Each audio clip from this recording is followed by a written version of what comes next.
кара и с решением суда, имея ордер об обыске. Мы сегодня должны дать с вами ответ. Я думаю, что эти действия не должны у нас проходить. У нас обстановка в Гагаузии нормальная. Референдум уже и так прошел. Поэтому сейчас как бы терроризировать народ, я думаю, не стоит. И должны понять и руководство, и многие, кто организует такие вещи. У кого будут какие вопросы по повестке дня? Кто за данную повестку дня, прошу проголосовать. Пожалуйста. Я предлагаю, если Центральная избирательная комиссия закончила свою работу, утвердить сначала результаты референдума, а потом перейти к этому вопросу. Мы их утвердим попозже, потому что нам нужно 2/3. Да. Невозможно, ЦИК еще не дал нам официально. Официально мы еще не дал. У нас будет 10 дней, когда они дадут. Да, официально нам должны двумя друзьями. Мы не будем сегодня спешить. И кто за данную повестку дня, прошу проголосовать. Против? Воздержался? У нас уже присутствует 24 депутата, ну еще будут подходить. Если есть, ну подойдут еще раз. У кого какие будут мнения по данному вопросу? Пожалуйста, Иван Александрович. Я бы попросил, уважаемые коллеги, чтобы сначала заслушать начальника УВД и прокурора Гагаузии, что и как случилось. Как получается, что на территории Гагаузии приезжают казаки, покрутились, забрали и улетели без разрешения начальника УВД и прокурора, на этой территории ничего не должно происходить. Спасибо. Уважаемые коллеги, я думаю, что мы упустили. Наверное, сначала послушаем Кара, чтобы дальше было все понятно. Пожалуйста.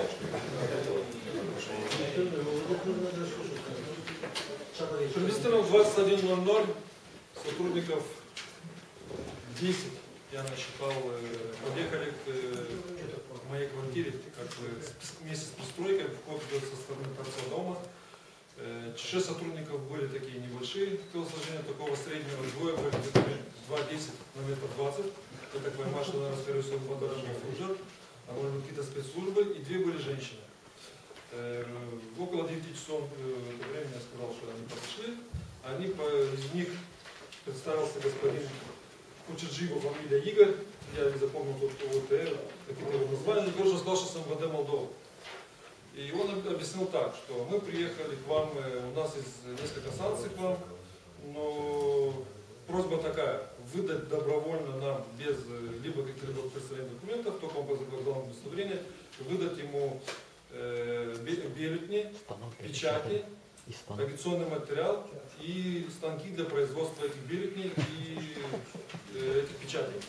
Я сказал, что такие вещи у меня хранятся не могут, они даже не хранятся и в ЦИКе, в Грузии, поэтому они не могут такие вещи вообще хранятся где-то. Мне предъявили, я так понимаю, прокурор какой-то подписал, Борислав Бабенко, и судья по уголовному преследованию, я так понимаю, Георгий Чебанов. Они очень просто тоже звук опять. Короче, все документы были на государственном языке. Я объяснил, что я их не понимаю, хотя бы сидите в чем дело. Еще раз дополнительно. Работник представился, который Игорь. И этот Кучерджи, он объяснил так, что я могу тебе пока прочитать, чтобы мы время не затягивали, потому что надо время до 10 часов, потому что потом мы не сможем попасть в ваше домовладение. Мы тогда взгляда приехали. И я говорю, хорошо, давайте так, зачитайте мне, что от меня вы хотите еще раз. Он говорит уже, вот без санкций, подпишите, что вы уже ознакомлены, уже под подпись. Я написал сзади, что я ознакомлен, но с тем, что не владею государственным языком, я не могу понять, что здесь написано. У них была видеосъемка. Я тут же позвонил брату, брат привез тоже видеокамеру, и мы, соответственно, уже были 2 камеры работали с их стороны, с нашей стороны. Подъехали тоже мы знакомые друзья, нас уже собралось там в пределах 30 человек. Подъехал комиссар еще с 3 работниками, один уехал, остались 2. Немножко некорректно вел себя, сразу скажу, комиссар, потому что начал меня там обвинять, что я работаю чуть ли надо работать на Молдову, а ты непонятно кого работаешь, я стал работать на народ. У нас же перепалка пошла. И был с прокуратуры Гагаузии, зампрокурора Гагаузии, насколько мне известно, из Вегов, Великов, то есть, да, Великов Эдуард, который, когда увидел видеокамеру у нас, что началась съемка, он сразу отошел в сторону, туда за автобус спрятался и больше не подходил. Хотя лично я его приглашал в комнату.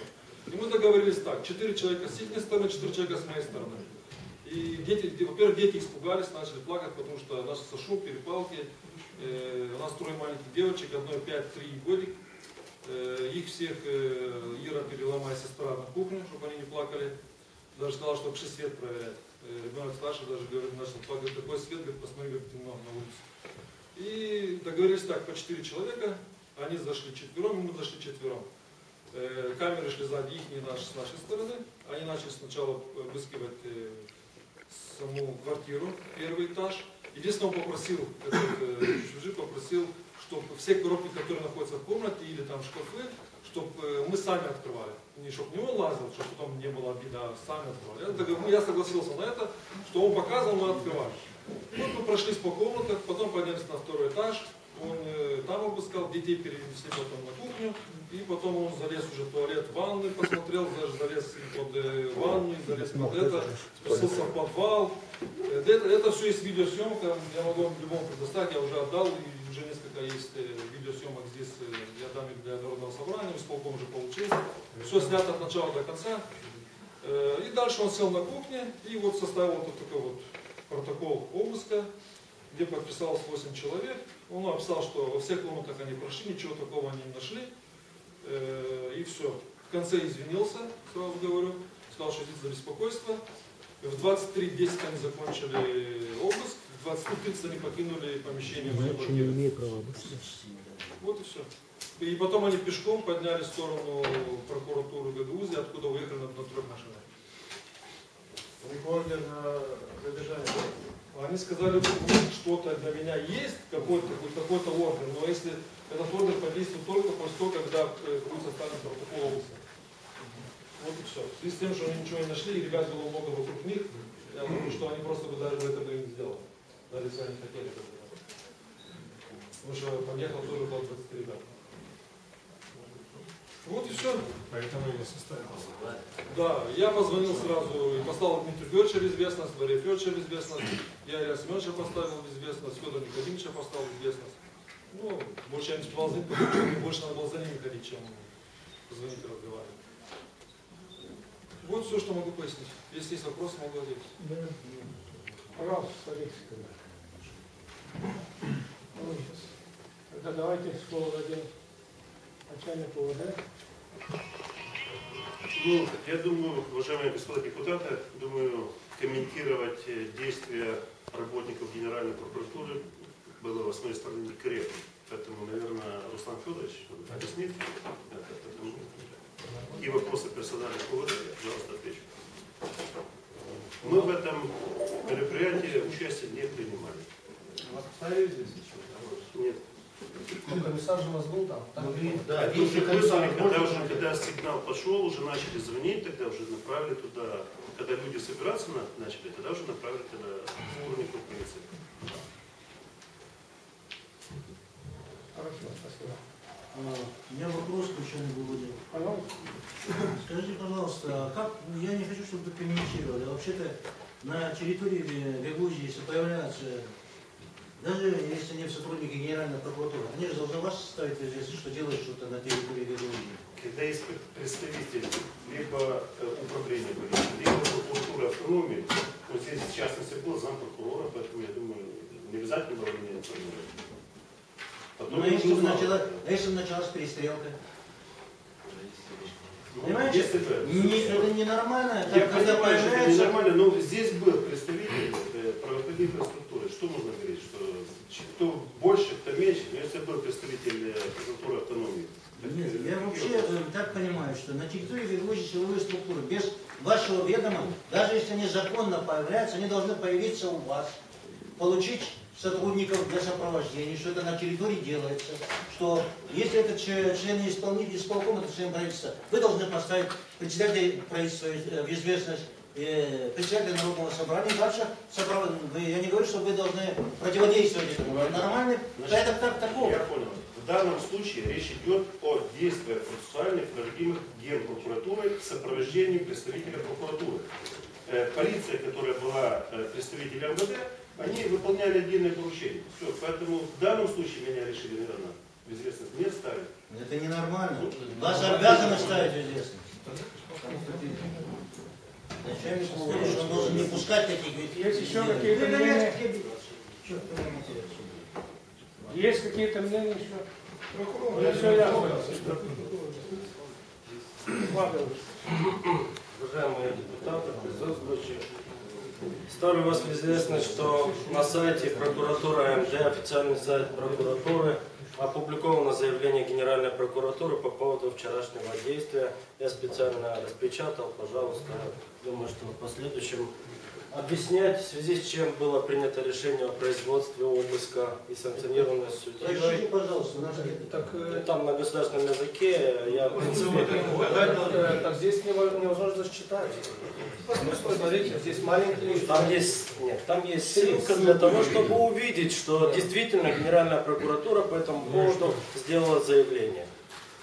По поводу присутствия заместителя прокурора Гагаузии Великого Эдуарда, да, он был направлен туда, именно был направлен, потому что по сложившейся практике при производстве обыска в другом населенном пункте, нежели там, где осуществляется уголовное преследование, ставится в известность прокурору, руководитель того района, населенного пункта, где проводится данное процессуальное действие. Руководством отдела Генеральной прокуратуры, который осуществляет руководство уголовного преследования по данному делу, было принято решение поставить в известность меня, а не прокурора Камрата, и поэтому я направил туда заместителя Великого, для того, чтобы там были соблюдены права, в том числе лица, у которого проводится обыск. И насколько мне известно из его доклада, его присутствие позволило тому, что был найден переводчик для устного перевода Анатолию Гора, постановления о производстве обыска и определения судьи о санкционировании данного производства обыска. Иван Георгиевич, ваши замечания по поводу, как должны ставить в известность или как, не соответствует нынешним требованиям УПК. Видимо, вы еще руководствуетесь УПК, когда следователем работали. Генеральный инспекторат МВД имеет компетенцию по всей территории Молдовы, и поэтому Гагаузия и Камрат входят в Республику Молдова.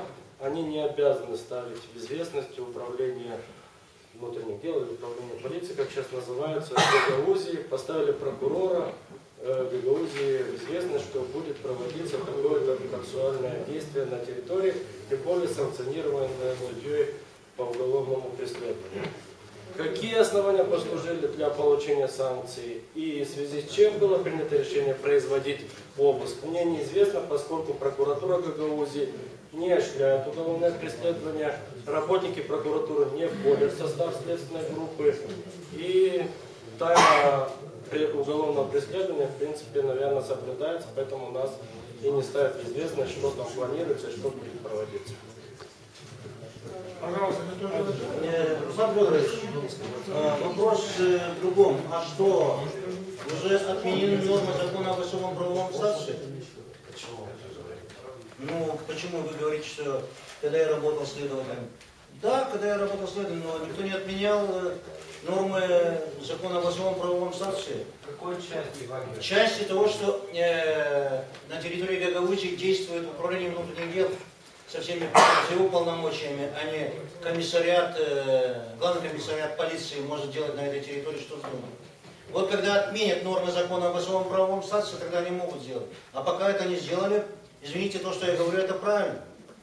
Или что, когда они появляются, здесь надо появиться еще один орган должен силовой быть, чтобы выдворять их, потому что был порядок, что ли? Так неправильно.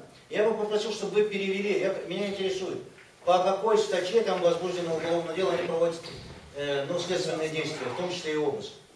Но постановление, которое находится... Извините, я не владею, оно не на гагаузском языке, я не владею.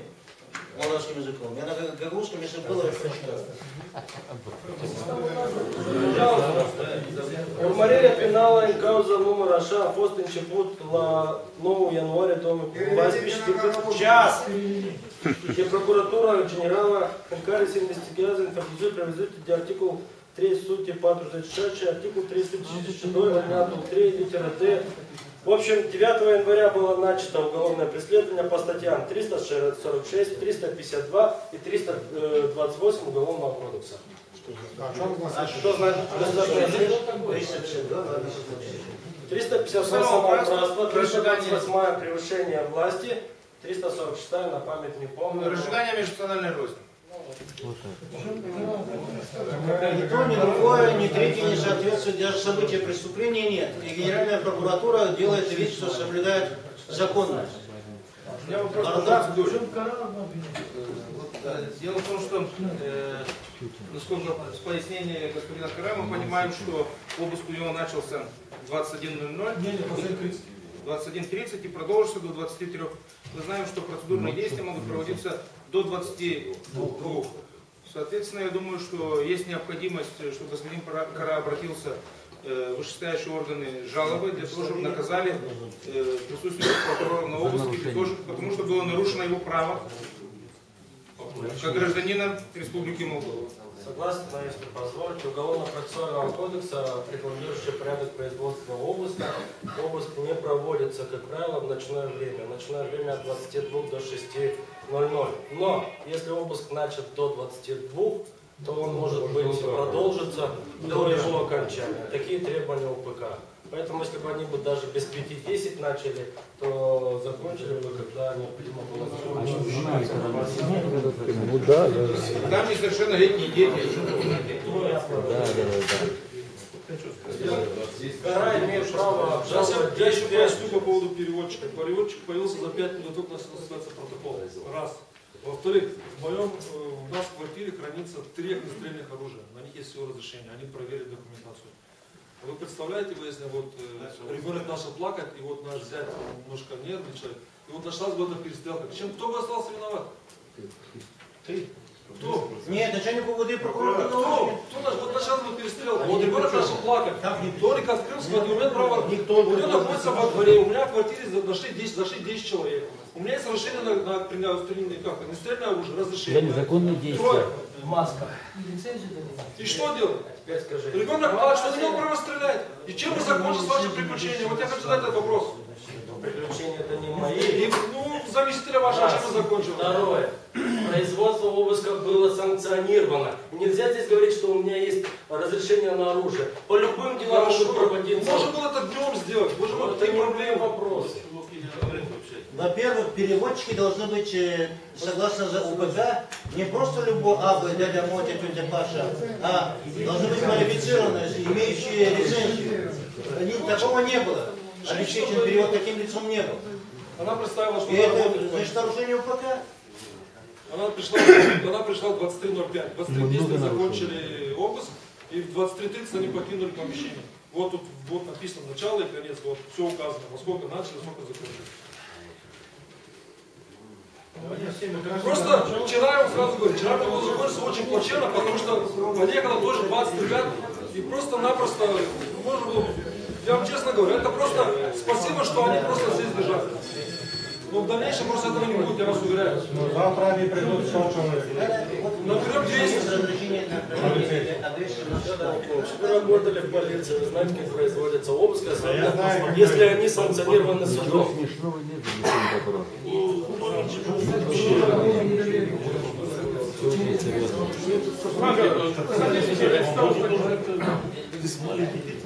Уважаемые коллеги, уважаемые присутствующие, да, вчера было проведено очередное воспитание, акция устрашения, и проблему надо рассматривать намного шире.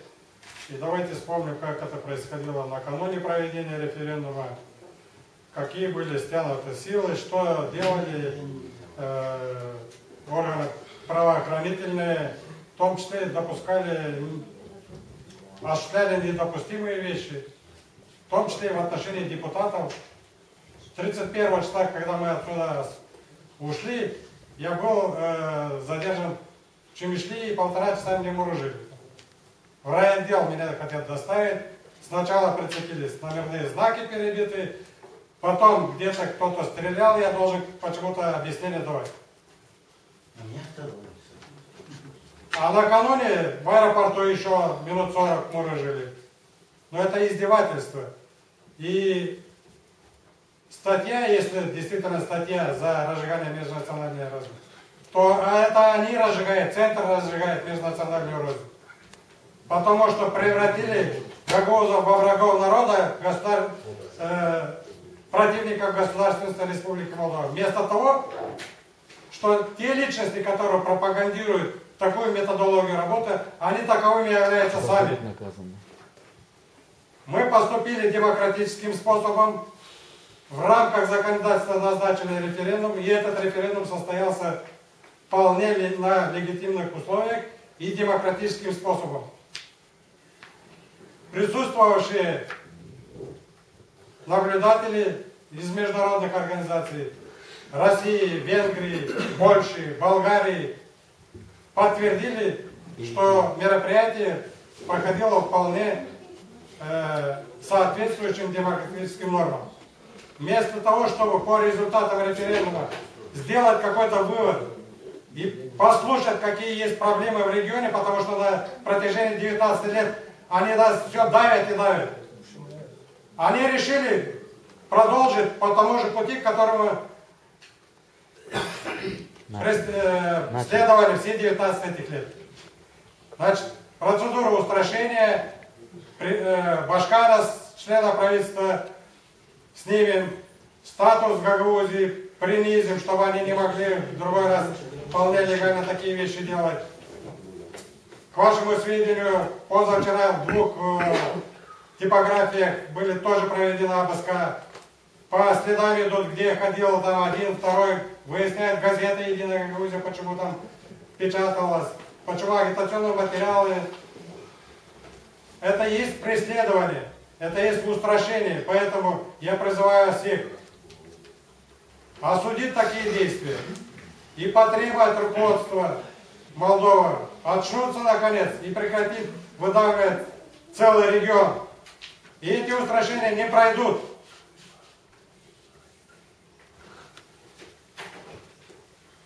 Давайте потребуем, чтобы прекратили эти уголовные преследования и наконец приступили к решению тех задач, которые носят политический и экономический характер для того, чтобы гагаузская автономия нормально заработала. На протяжении 19 лет гагаузская автономия, население автономии показало, что этот регион не сепаратистский, как это постоянно из нас пытается делать, а наоборот регион, который выступает за государственность. И мы с вами, каждый здесь присутствующих, вносили свою лепту в политическую стабильность и экономическое развитие этого государства. Поэтому мы имеем право требовать, чтобы наш закон об особом правовом статусе заработал, и чтобы весь механизм необходимый был сформирован. И мы имеем право требовать, чтобы мы, политическая территория, имели свое политическое представительство в высшем законодательном органе Республики Молдова. Чтобы мы, как граждане всей остальной части Республики Молдова, имели бы возможность участвовать в управлении общими делами государства. Это конституционные нормы, которые общеприняты в демократических государствах. И это, кстати, одно из обязательств Молдавии, когда она взяла на себя обязательства при вступлении в Совет Европы. Поэтому предлагаю